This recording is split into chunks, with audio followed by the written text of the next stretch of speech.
the Great for a little bit. Why was he successful, do you think, as a conqueror? Probably one of the greatest conquerors in the history of humanity. Yeah, and I mean, that is then he one of the greatest heroes or one of the greatest villains in humanity, too? By the age of 33, he had conquered an empire stretching from Greece to India, over 2 million square miles, without ever losing a battle. He died before he turned 33. So how does a man barely out of his 20s end up ruling more territory than Rome would control for another 300 years?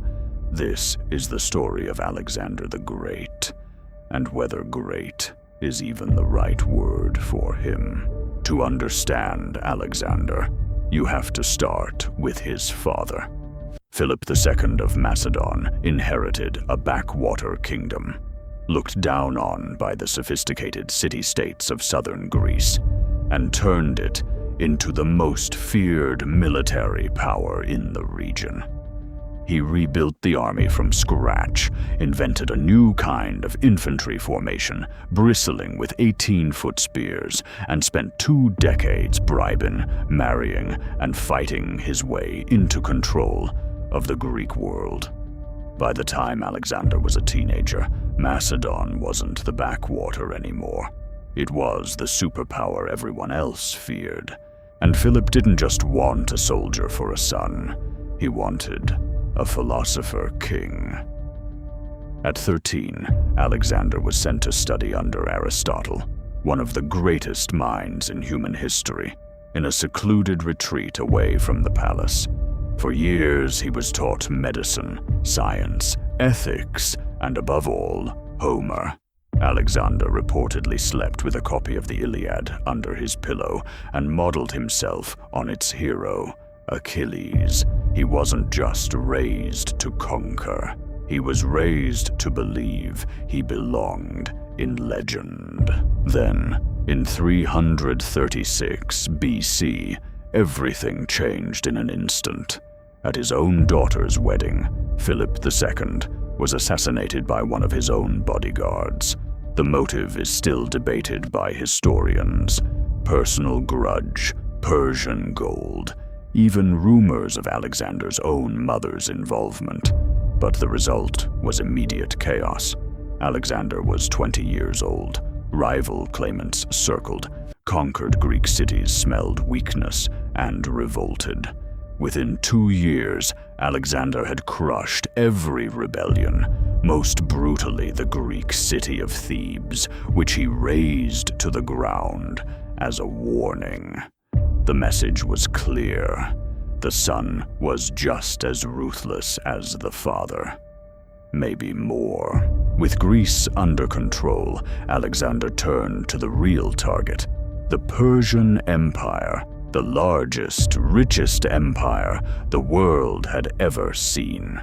In 334 BC, he crossed into Asia with roughly 40,000 men, and at the Granicus River, he won his first major battle against Persian forces, reportedly leading a cavalry charge himself, in the thick of the fighting, rather than watching from behind.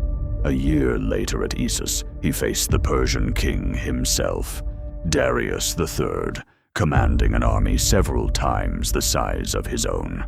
Alexander's tactics, speed, flexibility, and a devastating cavalry strike aimed straight at Darius's position broke the Persian line. Darius fled the battlefield, abandoning his own mother, wife, and children. Alexander, notably, treated them with respect rather than cruelty, a calculated move that boosted his reputation across the region. From there, Alexander swept south into Egypt, which surrendered to him almost without resistance. The Egyptians had no love for Persian rule and welcomed him as a liberator. There, he founded a city that would outlast his empire by 2,000 years, Alexandria. It would become one of the greatest centers of learning in the ancient world, home to the legendary Library of Alexandria. He also visited the oracle at Siwa, where, according to legend, he was hailed as the son of a god. True or not, Alexander seems to have believed it. In 331 BC came the battle that decided everything, Gaugamela. Darius assembled what may have been the largest army Alexander ever faced. Some ancient sources claim over 200,000 men, though modern historians think the real number was smaller. It didn't matter. Alexander's discipline and tactical brilliance shattered the Persian center once again. Darius fled for the last time and was murdered by his own officers soon after. The Persian Empire, the empire that had once threatened to swallow Greece whole, was finished. Most conquerors would have stopped there. Alexander kept going, through Central Asia, into Bactria, and eventually across the Hindu Kush into India. In 326 BC, at the Hydaspes River, he fought one of his hardest battles yet against King Porus, whose army included war elephants, something Alexander's men had never faced before. He won again. But his army, after 8 years of continuous campaigning, thousands of miles from home, had had enough. At the Hyphasis River, his soldiers refused to march further.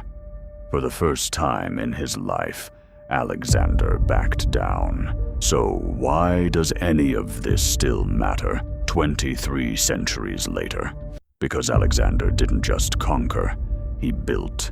He founded over 20 cities bearing his name across the empire, many becoming genuine centers of trade and learning.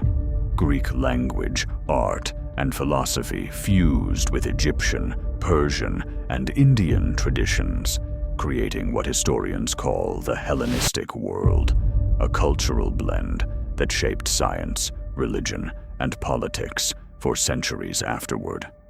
Greek became the common language of the Eastern Mediterranean for generations. It's part of why the New Testament was written in Greek, not Hebrew or Aramaic. Alexander didn't just move borders, he rewired the cultural map of the ancient world. But the man behind all of it burned out fast. In 323 BC, back in Babylon and only 32 years old, Alexander fell ill and died within days. The exact cause still debated, from malaria to poison to sheer physical exhaustion. He left no clear heir. Almost immediately, his generals turned on each other, carving up the empire into rival kingdoms in a series of wars that lasted decades. The empire he built in 13 years didn't survive a single generation intact. So how should we actually remember him? To some historians, he's a visionary who spread Greek civilization across 3 continents. To others, he's a brutal conqueror responsible for the deaths of hundreds of thousands, who burned cities and enslaved populations to feed his own ambition. The truth is probably that he was both at once, and that's exactly why, 2,300 years later, we're still arguing about him. If you found this story as fascinating as I did, let me know in the comments which part of Alexander's story surprised you most, and subscribe for more deep dives into the figures who shaped the ancient world.